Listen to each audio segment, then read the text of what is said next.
Le Jarl va nous raconter une dinguerie qui s'est passée ce week-end dans sa boîte de nuit. En gros, il y a un mec qui s'est foutu à poil et qui a fait l'hélicoptère avec sa planète. Et évidemment, je vais cacher le passage, sinon j'ai plus de chaîne, d'accord? Et il va nous raconter ça. Regarde encore cette vidéo jusqu'au bout, c'est encore une dinguerie. Alors là, je te garantis que t'es pas prêt. Ce que tu fais quand tu as trop bu est dingue. Tu es capable de tout, sans interdit et sans tabou. Si t'as moins de 18 ans, tu coupes direct cette vidéo. Au moins pour une fois, il rigole, ça le fait un peu marrer.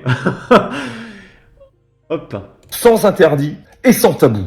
Si t'as moins de 18 ans, tu coupes direct cette vidéo. Jusqu'ici tout va bien, c'est l'heure de la fermeture. Il ne reste pas grand monde dans l'établissement. Les portiers poussent un à un les clients vers la sortie. Il reste 3 copains sur la mezzanine. Bon, là, il commence à en retirer un, donc je baisse. Et là, va savoir pourquoi, il décide tout d'un coup de mettre l'ambiance. Mais qu'est-ce qui se passe dans la tête des mecs dans cet état? Tiens, regarde copain, tranquillou, je te montre ma teub. Il finit par se rhabiller rapidement, mais visiblement cette démonstration ne lui a pas suffi. Il en veut plus, il peut faire pire. Il peut rentrer carrément dans un autre monde. Si tu veux voir la lune, la voici. Et son frérot est content. Et il l'applaudit, tant qu'il y est, s'il peut toucher un petit peu, c'est génial. Et je remue, je bouge, je me montre. Et les mecs sont tellement bizarres. Si tu connais le jeu Zizicopter, lui il en a inventé un autre. Le Zizi Chat. T'imagines quand même pour parvenir à faire ça, qu'il a dû s'entraîner devant sa glace. Rien que de penser à réaliser ce petit tour de passe-passe est dingue. Allez, je te montre encore une dernière fois mon anus. Là, il faut rapidement que je me rhabille, car il y a le grand portier Hagrid qui arrive. Car lui, il est capable de cuire mon truc au barbecue et le bouffer avec des frites. Je te jure que vous êtes des dingues, le Jarl te salue. C'est... Alors, heureusement, en boîte de nuit, il n'y a pas d'enfants. Mais qui a envie de voir ça? Et le mec fait ça à son pote. Alors moi, ça m'est jamais traversé l'esprit de me dire, tiens, je vais montrer mon engin à mon pote, on va rigoler. Tiens, regarde, je fais l'hélicoptère. Mais what? Ok. Tout le monde s'en fout de ma souffrance, mais je ne m'en remets pas d'avoir été obligé de poser mon doigt sur sa tub pendant 10 minutes pour flouter toute la séquence. Vous faire marrer un peu à un prix quand même. Soirée normale, c'est la Bretagne ça, y a pas une soirée où quelqu'un montre pas ses fesses. T'as fermé les yeux pendant le montage, j'espère.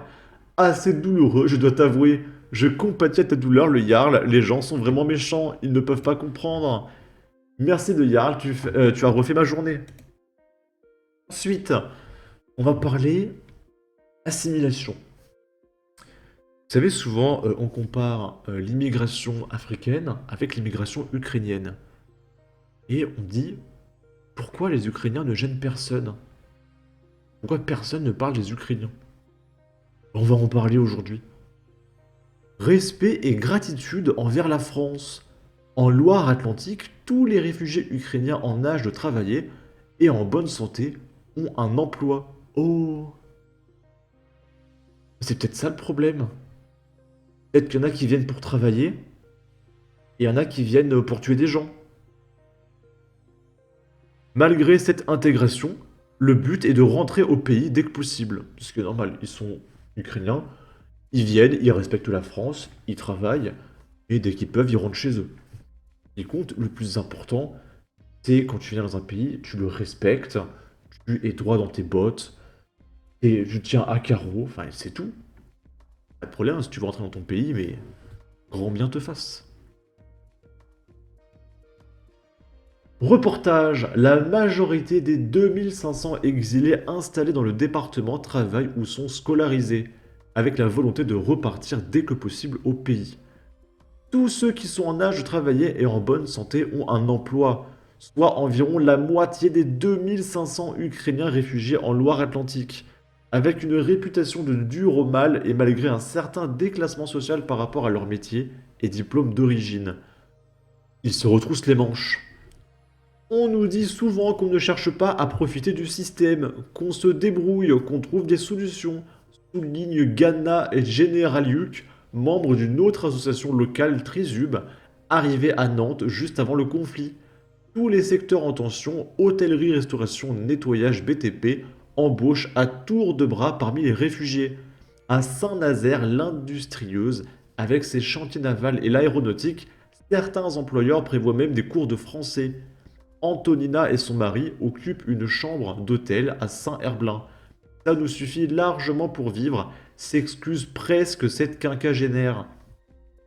Antonina consacre aujourd'hui 3 journées par semaine au centre culturel franco-ukrainien de Nantes. Dévore tout ce qui est écrit en français. Elle comprend désormais la langue à 80%. Nous devons montrer du respect et de la gratitude envers la France. Oh! C'est marrant, c'est pas le même discours, hein, selon la population. Et ce, même si nous attendons notre retour avec impatience, car nos amis et notre foyer sont là-bas, s'émeut-elle. Pour Karina Kos-Gaufre, de l'association Toloka, il y a déjà des retours au pays, mais ils restent marginaux. 2 familles sont reparties en Ukraine il y a quelques mois, avant de revenir finalement à Nantes. Et c'est tout ce que demandent les fachos. Ah, les fachos, ce qu'ils veulent, c'est que quand on vient en France, on dise pas Wallah, nique la France. On dise merci la France. Et on respecte la France, on a de la gratitude envers la France. Ouais, c'est ce qu'ils veulent, les fachos.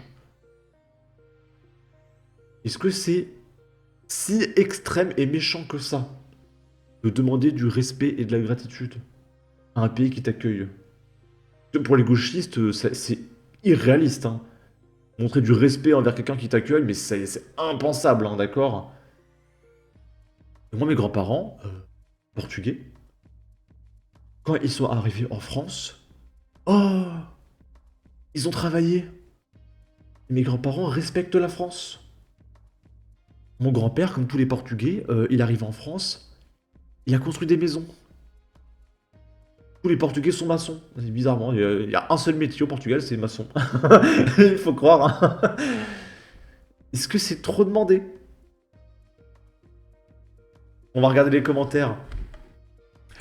D'ailleurs, si vous voulez témoigner, vous pouvez me contacter sur Discord sous ce pseudo, la_minute_radio. C'est dans la description de toutes mes vidéos, d'accord? Et on discute un petit peu, et je vous laisserai témoigner sur ma chaîne secondaire, la Minute Radio. D'accord? Si vous avez une expérience à partager, ok? Comme quoi, quand il y a une volonté de s'assimiler, de s'intégrer et une certaine gratitude envers la France, ça se passe plutôt bien. D'autres immigrations qu'on retrouve régulièrement dans les faits divers devraient en prendre de la graine. L'exact contraire de pas mal d'autres migrants chez nous qui vivent des aides sociales et n'ont aucune intention de repartir chez eux. C'est ce que l'on appelle des réfugiés de guerre, d'ailleurs en majorité femmes, enfants et personnes âgées. C'est logique. Aucun rapport avec nos chances pour la France. Je précise que je ne soutiens pas l'Ukraine. Ah, d'accord. Contrairement aux autres réfugiés qui remercient nos pays en faisant la une de F de souche. Ils ne sont pas fous les mecs, c'est beaucoup moins risqué chez eux que chez nous. Exemplaires, pas comme d'autres. Les Ukrainiens ont une fierté. En tout cas, n'hésitez pas à donner votre avis, votre opinion, à partager, liker, commenter. Ça aidera au référencement de la vidéo sur YouTube. Abonnez-vous, suivez-moi sur Twitter et à la prochaine pour de futures vidéos. Ciao!